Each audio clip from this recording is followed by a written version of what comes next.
interviewing out of the red corner, we've got Paul Womble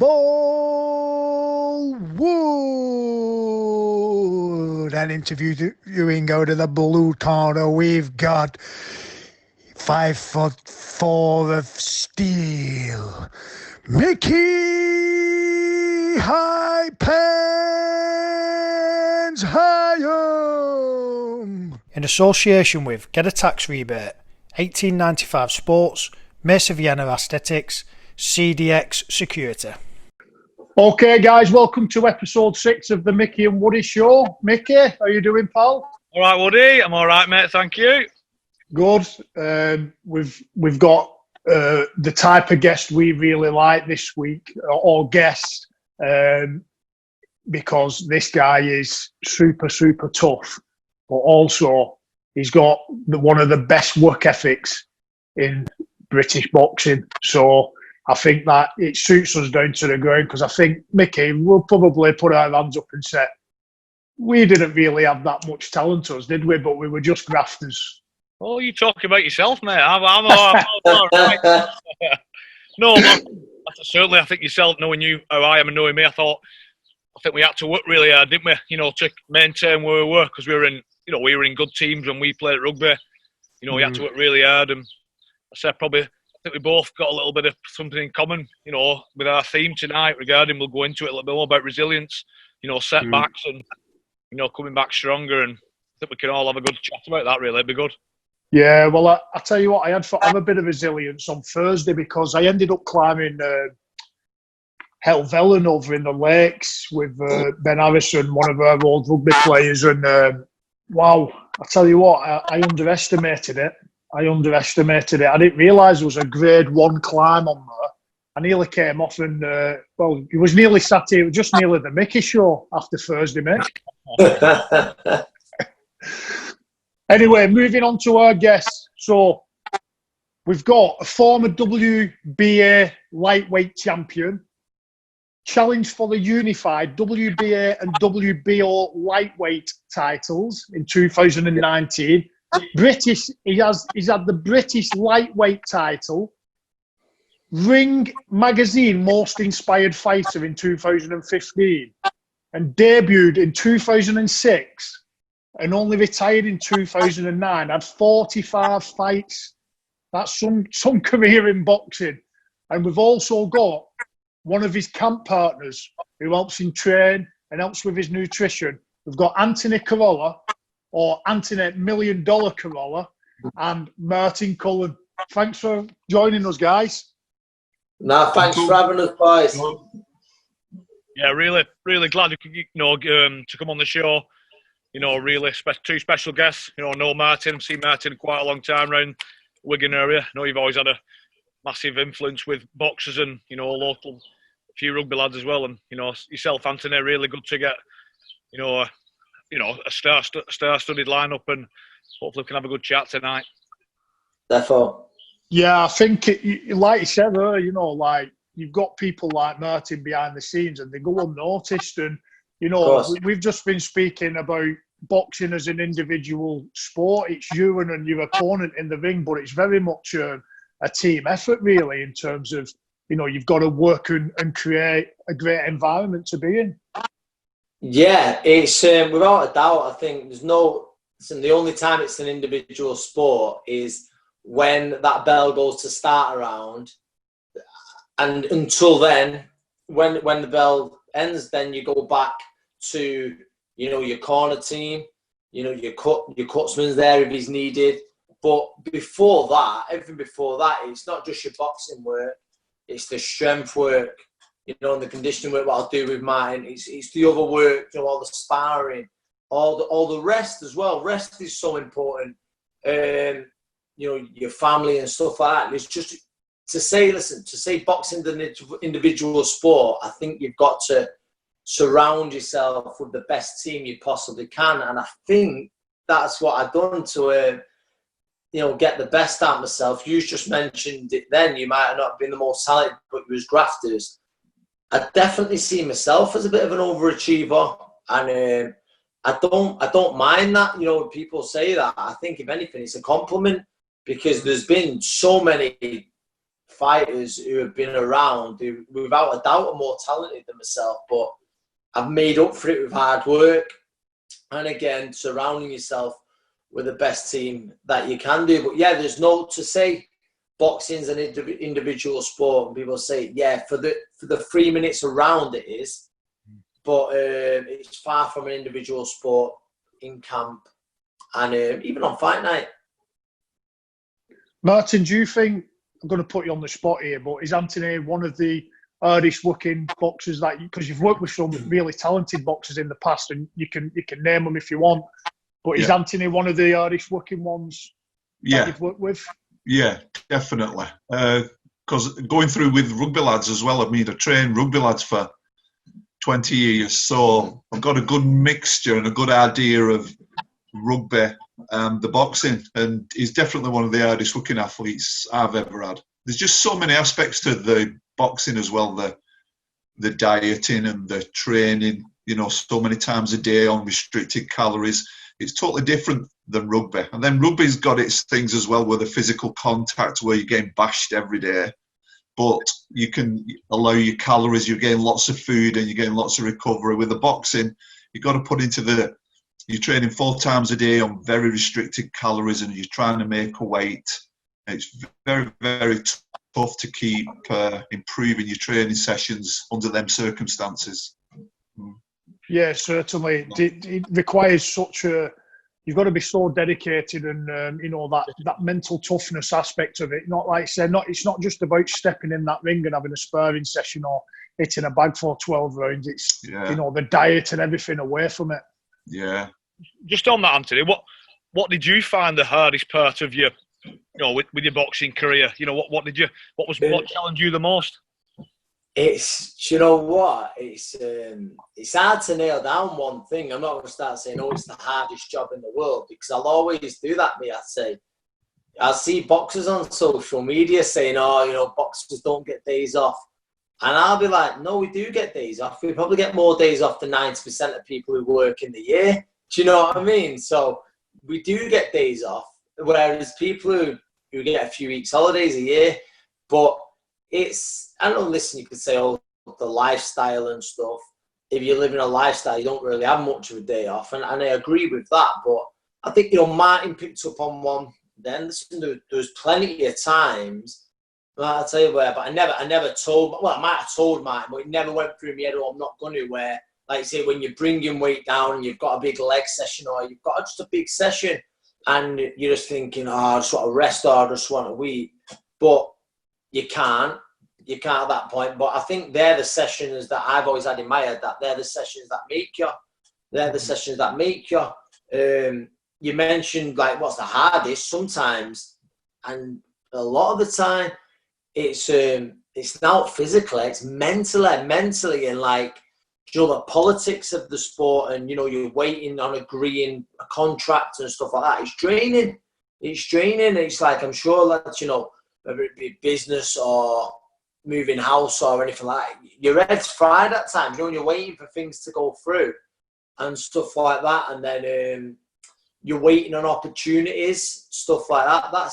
There's so many. I couldn't just say one of them. I mean, it's an obvious ones, like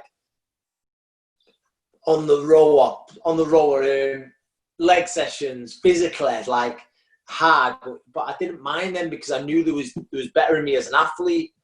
But I think it was more the hardest thing about boxing was probably like the politics side of things, and waiting around. And sometimes when you ask any fighter, they just want to fight.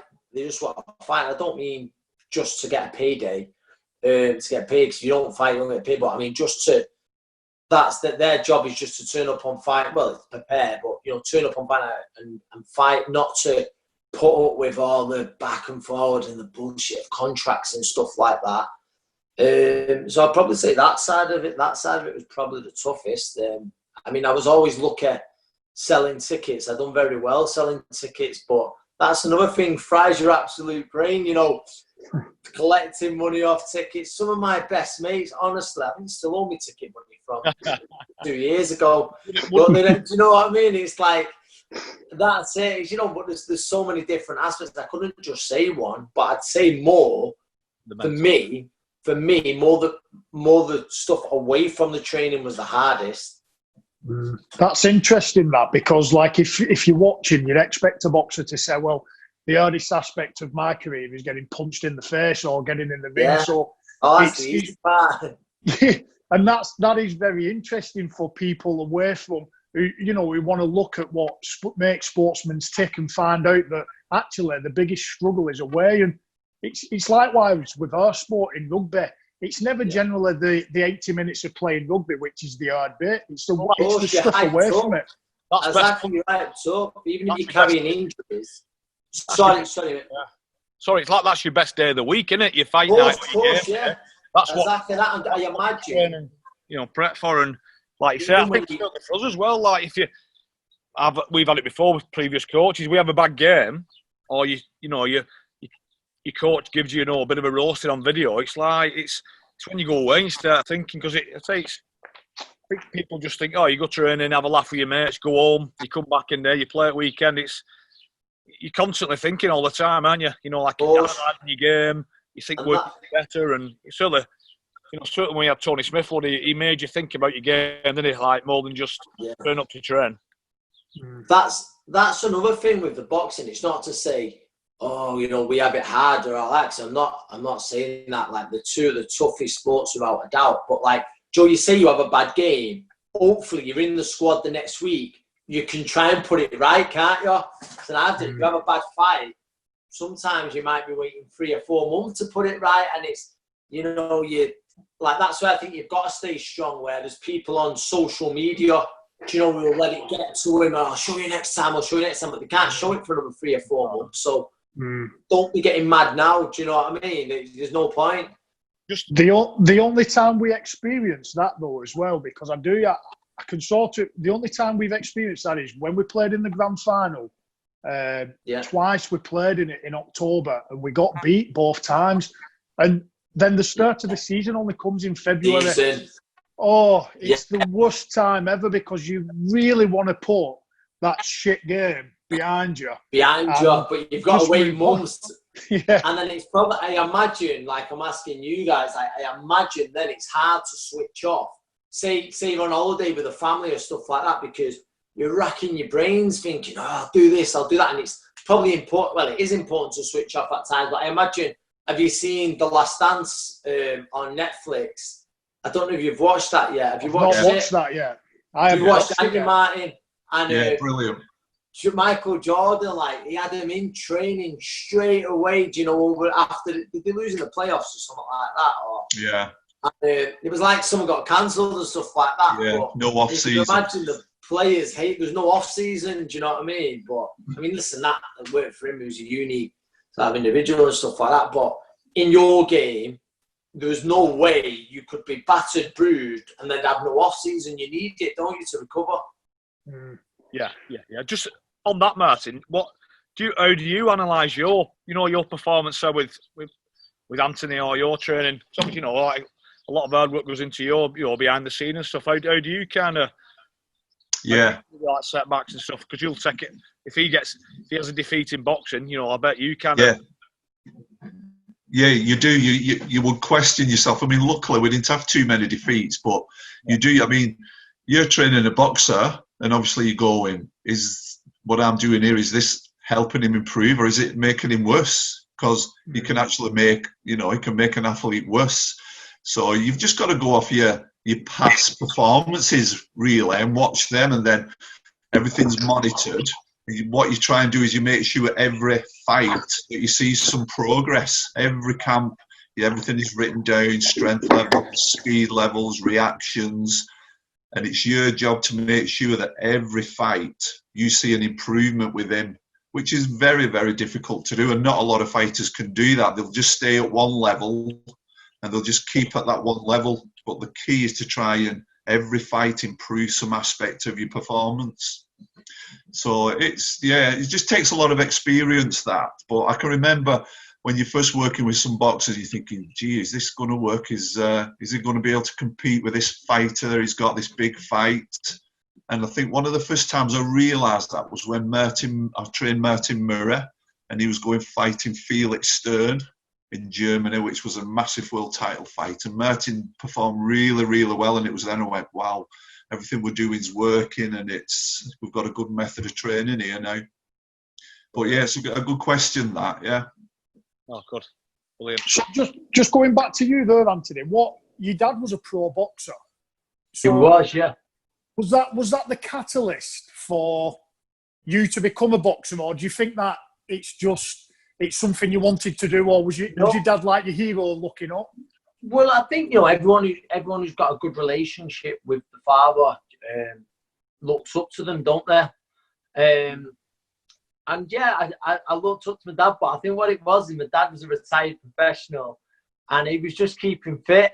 And at the time, he was keeping fit, and I was into all sports, and he took me to the gym with him. Basically, I think there was also no one to mind me, so I got dragged to the gym with him. But I loved it, and you pick up the basics and stuff like that.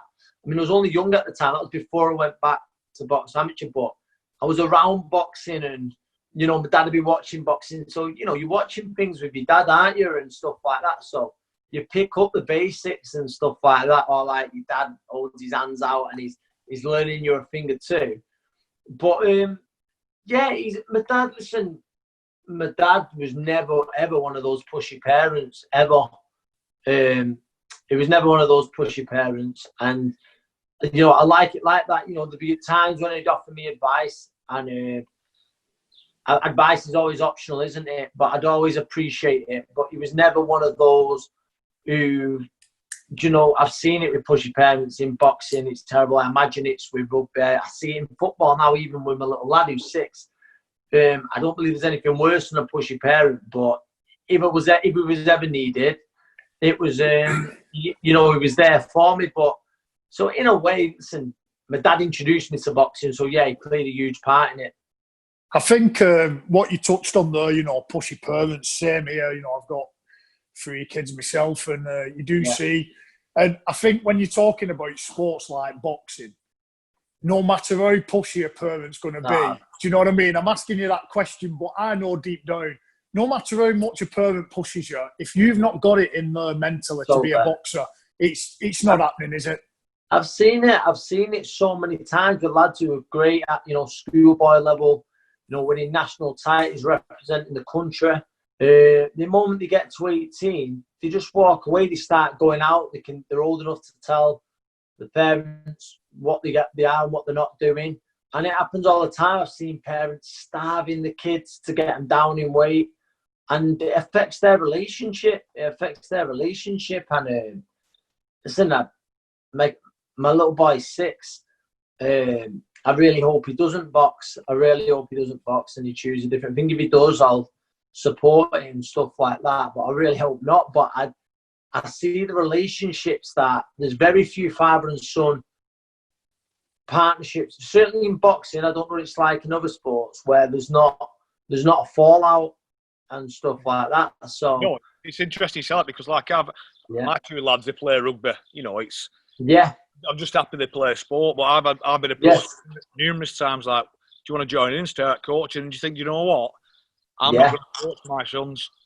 Fair play, yeah. It's a different voice into, it's some different discipline from another person. I just think, at the end of the day, you're the same. When you show a lad with you, you're harder on your lad, aren't you? And you end up resenting a little bit, don't they? Of course, and that's it. Okay, imagine like you said then, my little brother. Sorry, my ear boys, yeah. My little brother, I coached him, and he'd say to me, you're always harder than me. But I felt as if, and it's probably a rock, fault in mine. I felt I had to be a little bit harder on him, because I didn't want the, not from a selfish way, but the other kids thinking, oh, he's favouring his younger brother or out like that. And I imagine there what you say. It is, I don't, and I'm sure you give the boys, the advice that they need. If needed, if they ask you for it, you'll happily talk to them. But there's nothing worse than someone, a parent being pushy, too pushy. But then it's like I say, it puts the position, and I just think family is the most important thing in the world. And I just see too many times where it happens where, you know, boxers have fell out with the parents, father, over things, you know, training partnerships. Sometimes it works. Listen, sometimes it works, and it's great when it does, but a lot of the time it doesn't as well. I've got one of my eldest. He was playing rugby, and he come into the gym. And I said, "Come on, we'll do some passing," because obviously when they're your kids, they want to play your position, don't they? Yeah. He was doing some passing from dummy half because that's where I played, passing the ball out. And I was doing it anyway. I said, right, do you like hold your hands here, hold your legs, follow through with your hands? He went, no, I can't pass like that. I went, you what? He went, no, my coach won't let me pass like that. I said, I'm telling you, Yeah. over 500 games or whatever, you can pass like this. And I got to his coach. I said, listen, are you cheating? He went, listen, you tell him how to pass how you want, mate. You've done it at perfect. You know, like, I mean, Yeah. just because it was my own lad, he was like, no, I can't do it like that, Dad. No, I'm not allowed. Yeah. Like, you're just being awkward to me. It's, But I have to respect that though as well. The fact that he said, you know, he's listening to his coach, and I don't know, there's a little bit to respect there as well, isn't there? yeah, but then his coach went, no, I've not told him that. I've told him go with your dad. All right, he's lying then. Yeah, I know. Martin, you must get, because we're in a bit of a culture now, especially with the health and fitness side of it, where it's becoming very sports science based, away from the training field, and you know, you're getting more young kids now. Are you getting a lot where you see kids being pushed to you? They don't want to be there, but the parents are dragging them and paying for the sessions. Yeah, just because it's more them living their dream through the kids, really. Yeah, there is some of that, and you do see the difference in them, like you say, mentally. Them that want to do it and them that don't want to do it is a massive difference. Yeah, and you can't do it. You've got to want to be able to do it. Yeah. I think that's it. I mean, especially in contact sports, you've just got to have so much. You know, we've used the word resilience and the mental toughness side of it. We know, I'm watching kids play rugby from a young age, and they're getting it and they're wincing, and the parents they're there because the parents want them there, and it's just never going to happen for them. But people can change. I suppose some kids, develop a little bit more mental toughness when they get older, and it's all part of the development. Just were you, Anthony, there on your career? You had an outstanding start to your career. You won your first 8 fights. But what I want to touch on is on your 9th fight, when you actually suffered your first defeat, because I think it's interesting to see how people coped with, winning 8 fights. You're on cloud 9 constantly for a good long time there, a good couple of years. But suffering that first defeat, how did you handle that? Yeah, do you know what? At the time, it felt like the end of the world. I lost to a journeyman live on television. First time on ITV I was. And ITV4, and unlucky for me, because a few of the fights went early, they showed me on both ITV4 and ITV. So it was a nightmare, but I learned so much that night. And that night, and I understand it, why. I was writ off, as in the sense where, and I had a few times in my career, but certainly then, where I was a prospect, I was expected, to do big things. And then I lost that fight, and so many people just wrote me off. That was it. Like, anyone can have a bad night, but he's losing at that level, so it's not going to happen for him. And there's people who stopped buying tickets to watch me, and I don't hold that against them, because they probably thought, we want a bit of a journey here. We're not going to get a journey if he's losing to a part-time boxer. In his 8th fight, and that was it. But I remember it. I remember being sat with me after. He said, "Listen," he said, "don't feel it now, but," he said, "you've lost the pressure of carrying that undefeated record." He said, "You'll find out who your mates are and who's there." And I did. There was a lot of people who I realised he was there for the long run. And I seen the way a lot of people acted and how he was treated. And listen, I'm not one of them. I'm not going to cry about that. Boxing's a business.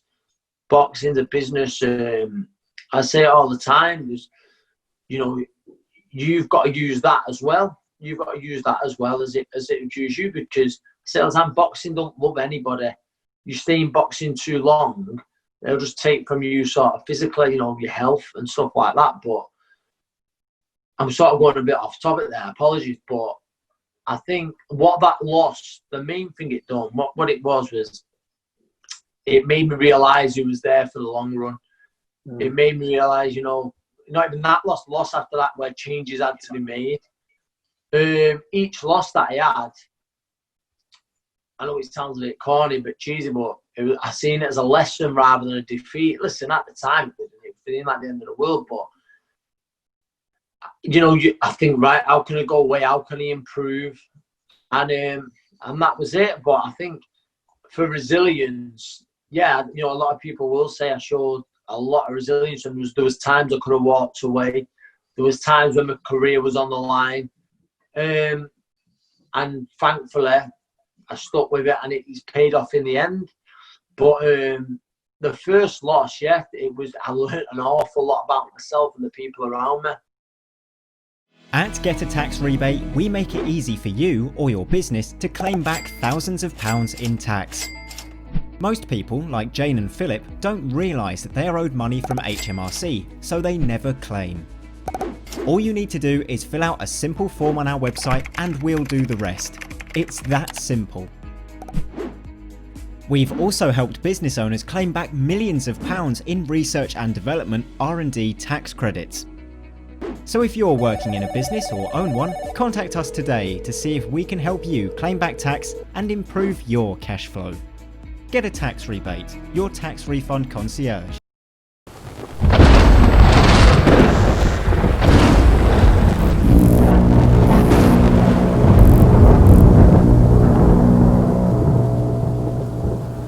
$18.95 Sports on State of Mind, the ultimate lineup.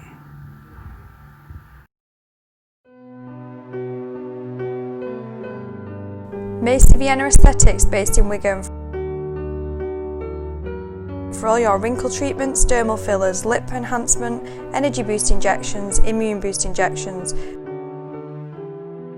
Please visit us on Facebook or Instagram at Macy Vienna Aesthetics.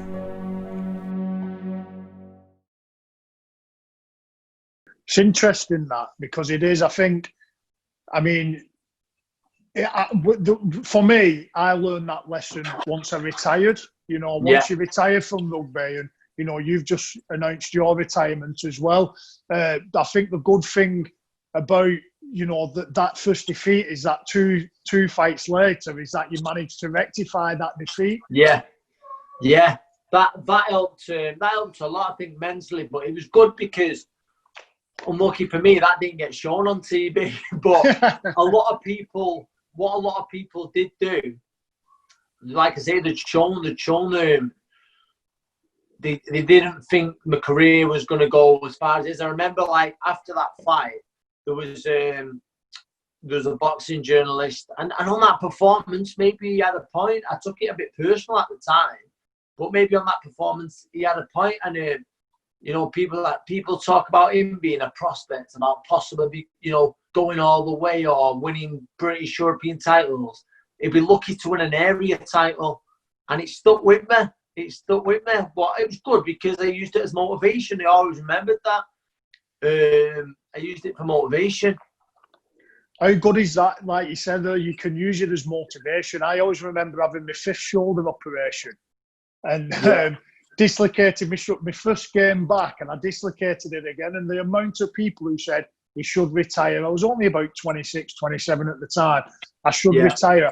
And I am such a stubborn person. I use that to motivate myself to say, do you know what? Fuck you. I ain't retiring at 26, 27 just because I've had 5 shoulder knocks. Are you very much? Yeah, justified. Yeah. I should have done. No, I've retired. I should have done probably. I'm in bits. But are you that type of person as well? Are you so stubborn that you want to prove people wrong? And I believe I am. I believe I am. I'm very stubborn. But I think it's a good trait to have. Listen, sometimes, I think there's different kinds of stubborn. Like, for instance, if there's times when my mind's something, I have the day off today, or boxing train, have the day off today, and I've not wanted to. But sometimes you have to listen to your body, listen to people who can see how you're performing at the time. But I think definitely that without I think everyone knows about the accident, the incident that happened. But when I got, like, when that happened, and obviously getting the injuries that happened to me,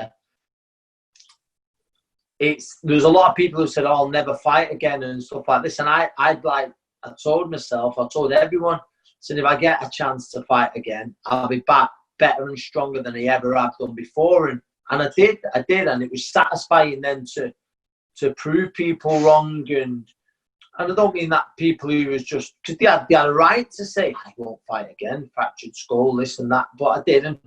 And I think, definitely, so many so many sportsmen who come back from defeat, whatever it may be, they've got to be a bit stubborn. You've got to have that sort of bounce back ability. But I've seen fighters lose or been told something and they just let the walls cave in, it like get swimming, they're not the same person again, fighter again or athlete again. Yeah, just before we move on to, I'm going to ask you about the incident, but just before that, just for you, Martin, what is it like, Anthony, when he's in a mood or, off the back of it and he goes back training? Is he hard work? Because No, he's not at all. And he's never in a mood. He's always willing to try and improve. So that's a good aspect of him. He's always trying to find some way to make an improvement. So that's a massive help. He just wants anything that'll help with any kind of an improvement. Yeah. I think that's massive, like for young aspiring sportsmen, isn't it? Like what you've just said about him there. Because unfortunately, defeats, losses is part of sport, isn't it? Of course. Obviously, you aim to win every game, every fight, or whatever, but it just doesn't happen. And I think a massive one is like I say to me, he's saying that you come back in and right, let's learn from that last one. And, we get better, and that's. I think that's a really good mindset to have that. And he's certainly got to have it being a boxer, obviously, but no, it's. Yeah, you've got to do it with rugby as well. You've got, you are an individual player. I know you're in a team, but you've got to try and improve yourself every year. You can't go backwards. If you go backwards, somebody's waiting to take your spot, aren't they? Yeah, so you're constantly trying to find ways of improve yourself as well. Yeah, I was just speaking on before we went live. I'm just saying to what like I forgot to ask you before. Obviously, when we're in a rugby team, and I've had an off day. I had a few of them, didn't I? Oh yeah, you did. We had foot pick slack up a few times for you. We've got another 16 lads to drag me along. What's it like when you're potentially? I know you might never had it, but if you're feeling that little bit in a fight that I'm not feeling great here, I'm a bit flat, or your opponent's just on the night. Yeah.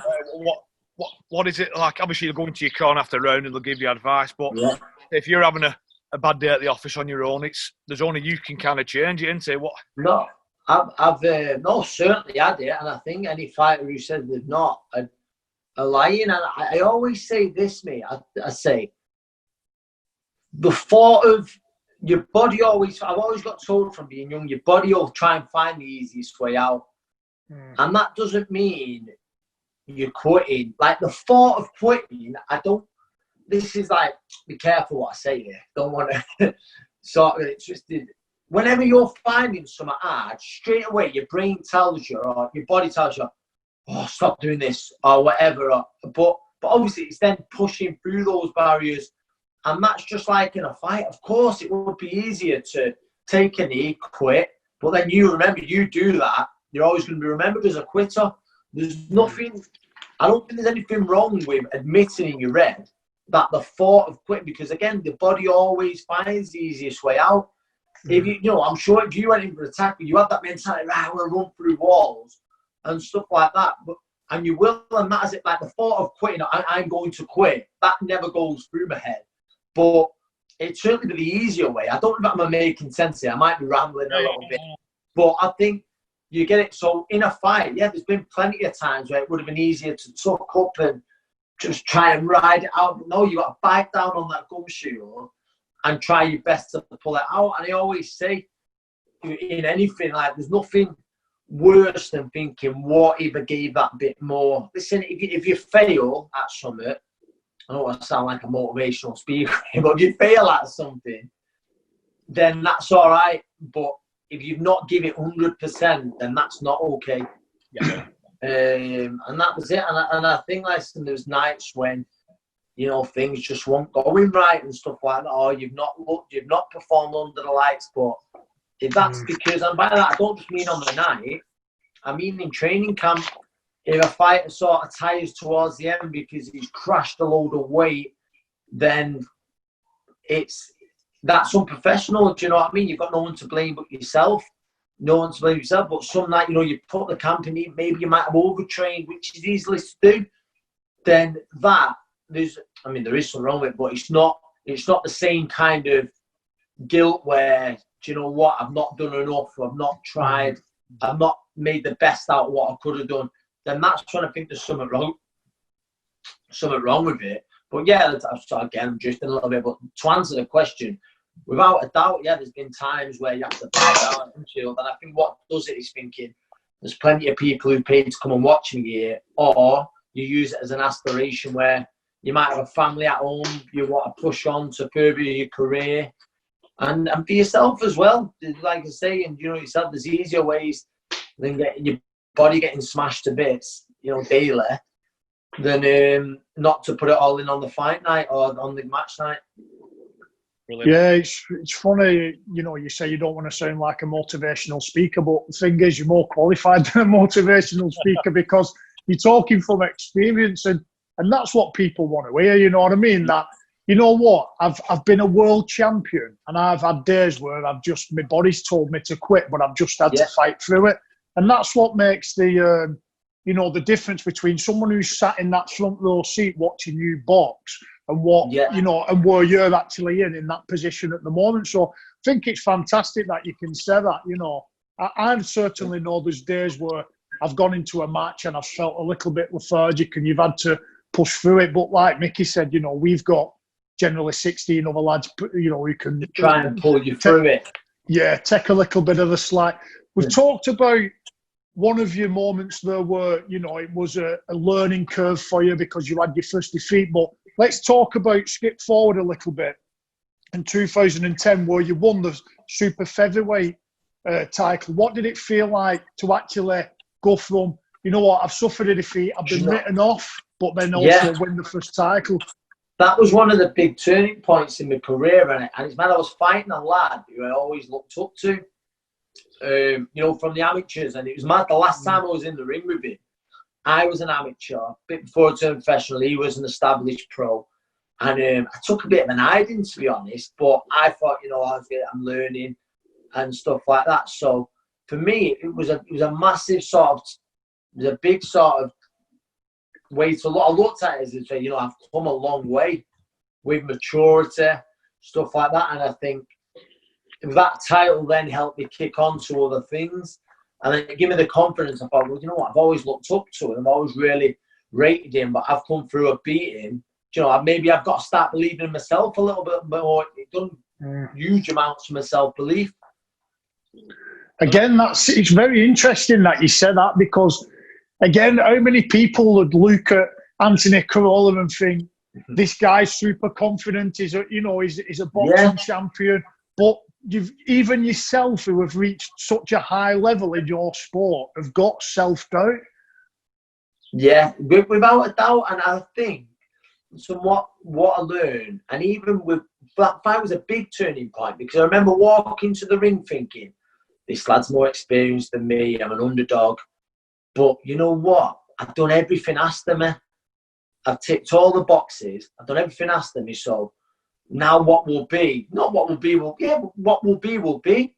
If I go out, carry the game plan out, I'm confident I can come out victorious. But I think, and that's one of the things where Martin said it about, was like, I would always push myself. I'd always try and get the very best out of myself.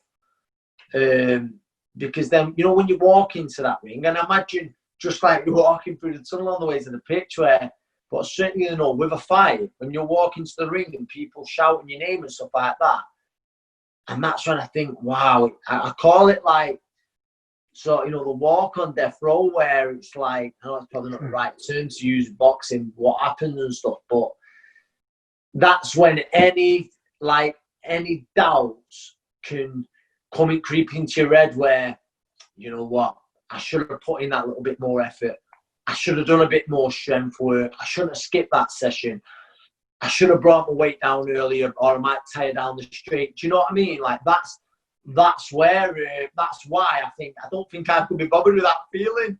So that's about I put the effort in instead before it. But yeah, no, without a doubt. But I think it's saying the harder you train, the luckier you get, and I believe in that definitely. Well, that just leads on to what I wanted to say next. I think the year after you moved up a weight, didn't you? Yeah. So obviously, just probably question, just like both of your feedback on that. Obviously, you've had to move up. Obviously, heavier, bigger punches or whatever it is. What was your? No, it was well. The importance it was way back then, but I remember it. I got it at 2 weeks' notice as well. Joe he'd always sort of go on about getting home to me. It's so important you stay ready. It's so important you stay ready. 8-round ready. Just then the call comes at a few weeks' notice. You can have an hard week or two, and then bang, you're ready to go. When you're not a champion, you don't. I know I had an English title, but when you're trying to further yourself, you don't always get that 8 weeks' notice, the 10 weeks' notice. So you've got to be ready to step in. But it doesn't, and that's what that was really. And it was, I was in the gym, staying fit, an opportunity come up. It was at the weight above, but I was holding my own with lads who was heavier than me and stuff. And it was like, no, let's roll the dice. The risk was worth the reward, and that's what I did. Thankfully, it was a huge success, a huge gamble, but it was a gamble that paid off. Brilliant.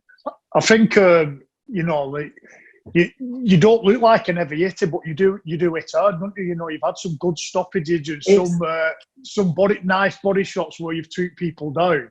Yeah, it's one of them. I've never claimed ever to be the biggest puncher out there whatsoever. But I think if you're wearing people down, you're landing often. It doesn't matter who you are. Those gloves are small. I promise you, the smaller you feel the shots, it takes its toll, and it doesn't matter who you are, whether you've got a great chin or not. You can do it, but if you keep getting it often enough, you will go over. And sort of like with the body punching and stuff like that, I put that down to physically as well. I think when I started working with Martin, like you see that Martin's got a before and after in my body, and I just look like a different person. You'd even have people on social media shouting the peds shouting. It was a nice insult if that means, because it's a compliment in a way. Do you know what I mean? Because I always felt really strong about people, especially in boxing,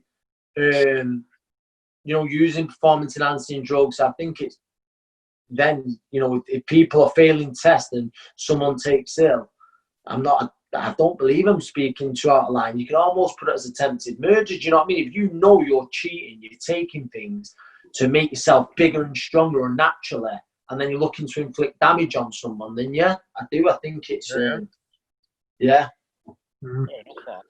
Martin, sorry, Micky.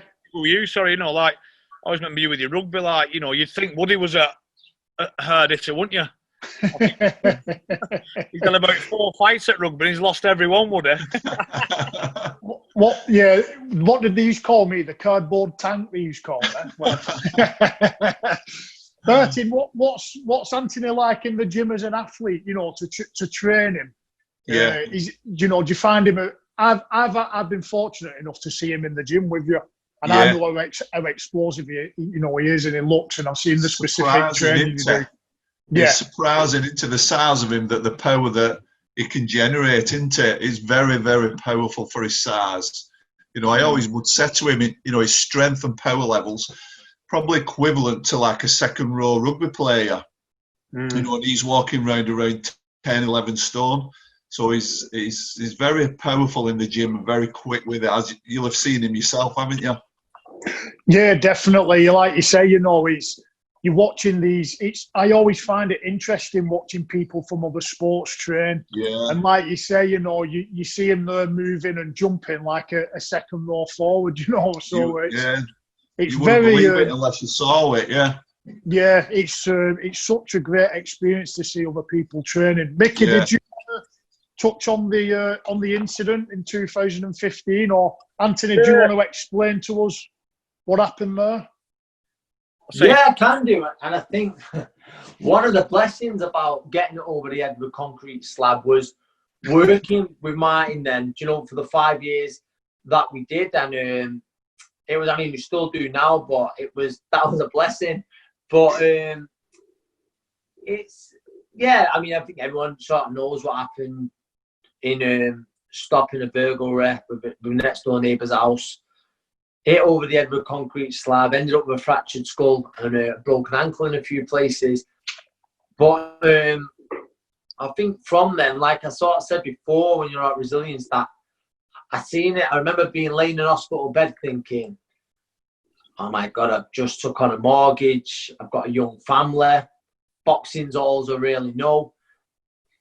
I'm in trouble here. Do you know, I'm in trouble. I you know, your pride as a man, I think I don't want to send them back to, or be moving back out to her mum and dad who are great, but do you know what I mean? Because I can't pay bills. It's your pride, isn't it? So in my head, I just thought if I get a second, at this time as well, I was due to fight for a world title. I thought if I get a second chance, then I'm going to make sure that I give it absolute. I was always an hard trainer. But in a way, it done me so well because there was times when, a lot of sleepless nights as well, but where I'd assess things in my head and think, right, I've got to do this, I've got to make this change, that change. And I just got to make myself a better athlete. And as Martin always says, the words bigger, stronger and faster. And I think that's certainly what I've done. I think after that, I improved as a fighter. There's not many people, I've never spoke to many people who have said it's a blessing getting it over an head with a concrete slab. No, I'm sure like it would have worked anyway, but it made me sort of, I've always been so hungry, so competitive in whatever I've done, but it made me, you know, realise that bit more, you know, second chance. I realised how close it was to have it took all the way from there. So then, once that, do you know what I mean? Once I got that second chance, I once got the go ahead to go, you know, to fight again. It was get the best out of it, you know, the very best out of my body. You've just recently retired as well. Did you put any things in place? Obviously, when you retire, that you know, things to fall back on, new ventures. Yeah, well, I've got the gym. I did have the gym. It's another story. A few weeks into lockdown, the building got burnt down where my gym was in. Yeah, so, I saw your Instagram. Yes. Yeah, we currently. I could see the heartbreak on your face, mate. I could see it. Of course, I was devastated, and that was sort of a new. You know, I'm doing a lot of coaching, working with kids in the area who from schools who are at risk of exclusion. So that was what sort of I'm going to do. I am going to do that, but we're just sort of in the middle of getting a new place now. Thankfully, that'll be hopefully over the line in the next few weeks. So hopefully now I can pass on some of these experiences, not just to train boxers, but young people in the area. You know, where I come from, the old school. It's not in the best of areas, but you know, thankfully they seem to like us a bit, the kids and stuff. There, and they listen to us. So if I can help them and the amateur side, and yeah, you know, I work with a few professionals and alongside Joe sort of assisting him, which is great to help me improve as a trainer. But I've got a few professionals myself. And you know, I want to sort of have champions like that, but then also to get a massive kick out the amateur kids, you know, we're doing well, sort of creating champions, helping build champions for the future, but not even just champions. Again, I'm not just trying to, I say all the time, not sound like a good guy, but some kids who come in the gym who are never going to fight, you just know sometimes who are never going to fight. And if you can sort of build their confidence up to be different, to be better human beings, or kids who are getting up to no good, get them out of trouble, then that's really rewarding. So that's what I'm doing now. Really, obviously with what's going on, it's been very hard, but we're just sort of starting back. Do you know what? I think as a coach, you know, like going back to the amateur clubs and helping, you know, coach kids, I think it's massively important as a coach that we see, you know what, this kid, he's no aspirations to play professional rugby or to be a professional boxer, but he's here because he wants to build his confidence and he enjoys spending time with the lads. But then also having the emotional intelligence to find out, well, this lad does want to be a professional. He's going to put his heart and soul into it. So I think, as a coach, if you can make that, that definition of he's just here because he wants to be with his mates and he wants a bit of fun, build his confidence. I think it's a fantastic quality to have as a coach. Of course, I always say, I think Martin will be able to speak this more. I think I always use the saying that I think some fighters, some athletes will need a carrot and some need a stick. And I'm sure you boys seeing that the way some people would respond, to on the rugby, on the rugby pitch, certain athletes, they get the arm round them, it makes them feel better. They'll try. You go to them giving them the stick, they're just going to the shell, and that's exactly the same the other way around as well. Some athletes who you mess about giving them, or you give them the arm soft treatment, they just carry on messing about. Where they get the stick and they respond. And I think as a coach, what sort of shows signs of a good coach is when they know which one to use. I mean, listen, results is the main thing. I always say that about Martin, not just because he's here.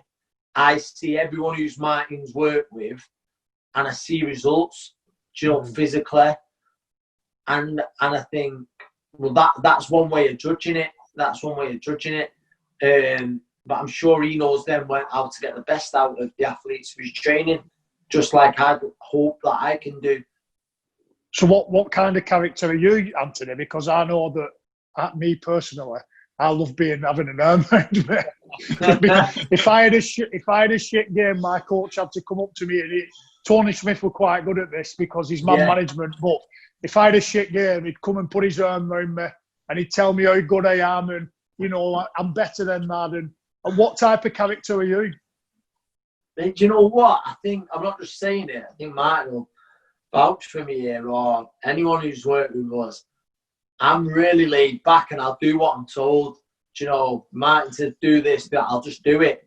I'll do it. So I think without sort of bigging myself up, I'd probably make it someone's job coaching me a lot easier. But there is times when, you feel sorry for yourself and you get the stick rather than the carrot, and it's I think there wasn't one I just sort of went with whichever one felt needed. But I do think it's important. Listen, there was times where I thought, so I'm saying the boxing coach, and I thought, tell me something done right, rather than but he had his own way of doing it, and that was his way of doing it. But I think, like you say, you sort of get to know your athlete, and then you sort of treat it that way. And listen, like I just said then, I think there was times when I needed the carrot, there's times when I needed the stick. As do all, really. We'll touch on the Perez fight, because obviously first one controversial. Everybody thought you won that first fight, and especially with the points deduction. But then you come back, you got a second opportunity, WBA championship belt on the line. Absolutely annihilated and dropped him with a body shot in round 4. So what was the improvement there? How do you think you improved so dramatically, would you say, from fight 1 to fight 2? Physically, if you look at the job Martin done with me, my body was changing, and sort of fight by fight, I was noticing it week by week, and that gives you confidence. Listen, bodies don't win fights, but I'm feeling physically stronger than I've ever felt.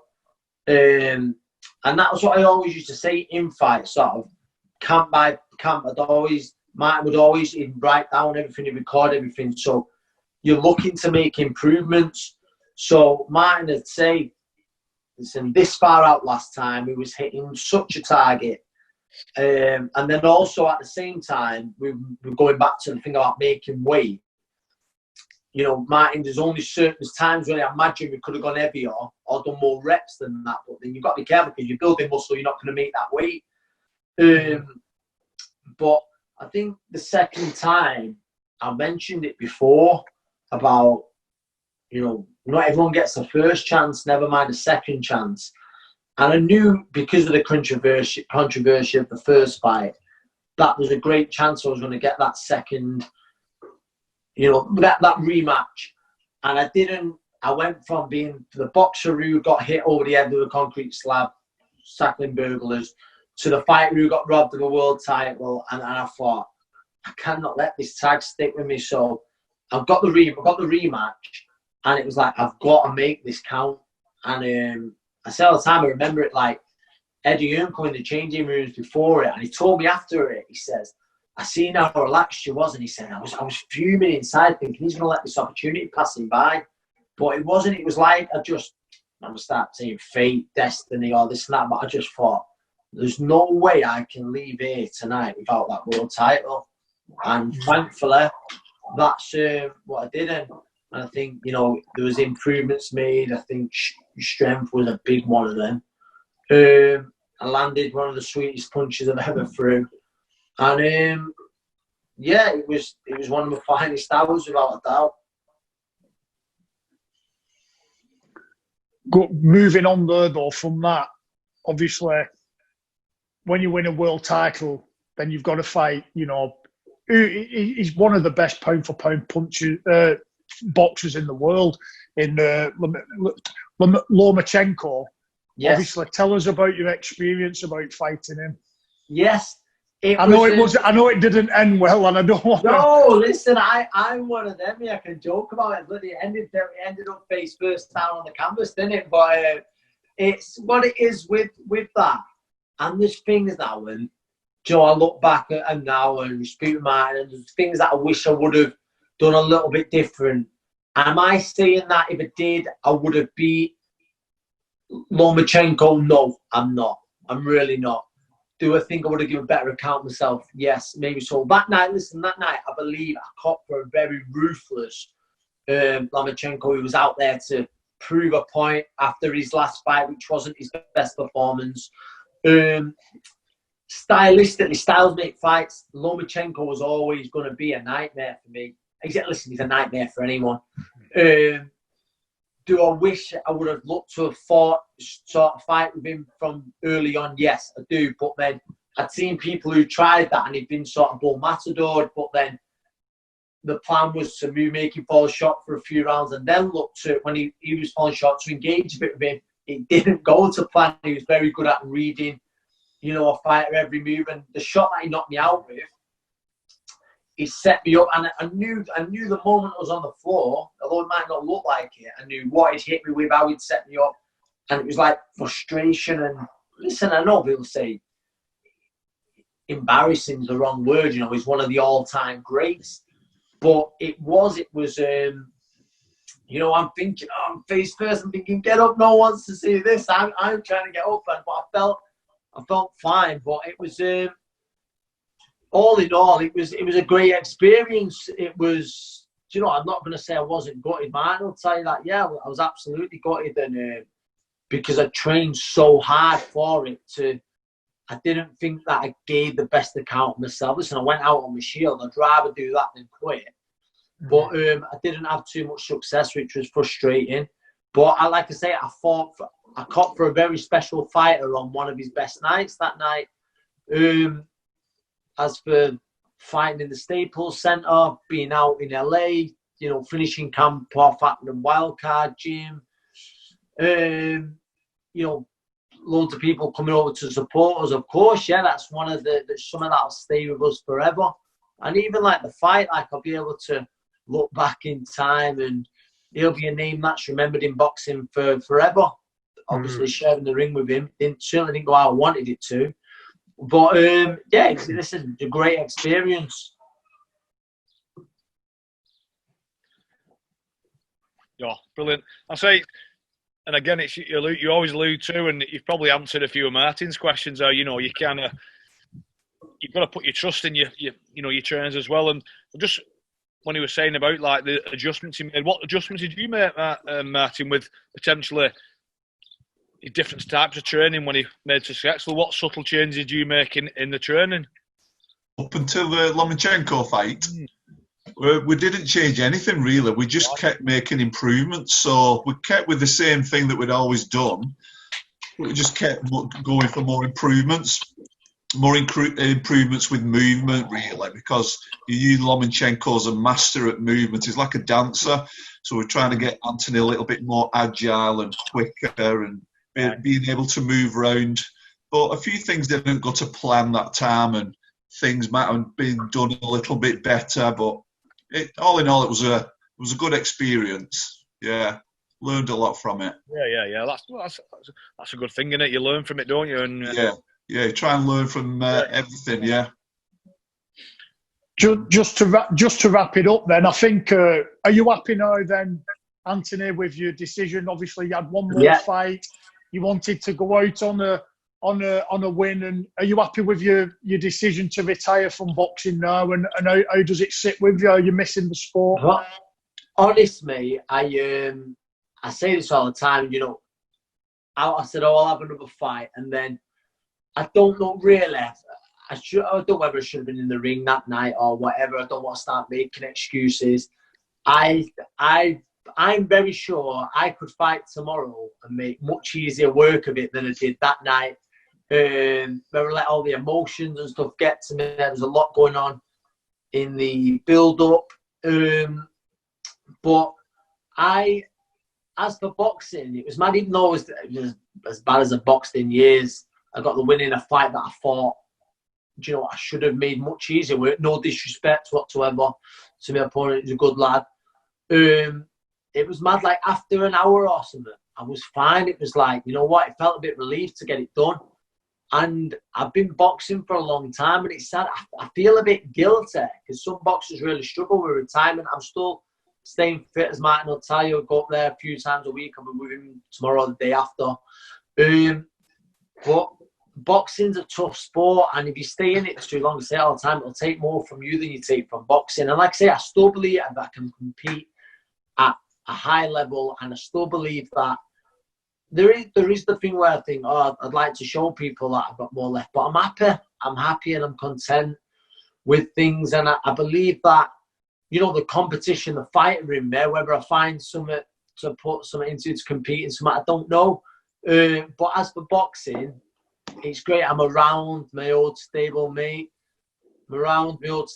Sorry. So I'm with them. So you're around the gym banter, which I'm sure you miss, don't you? That banter around the lads and stuff like that. Not Mickey. Don't miss Mickey's banter. That's that. Well, no, you know what I mean, don't you?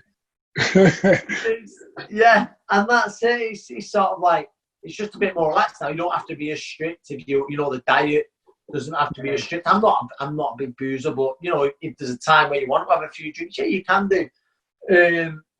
But the guilt of actually boxing, no, I'm happy. I'm content with how my career ended, or what I got from my career. I went into boxing with the aim of winning a world title and to try and get an house out of boxing. I've done that, and you know, and a bit more. So I've got to be happy. I've got to be content with that. So that's it. I'll tell you what, Martin, it sounded like a comeback was on the cards at first then, didn't it? No. I was hoping that then.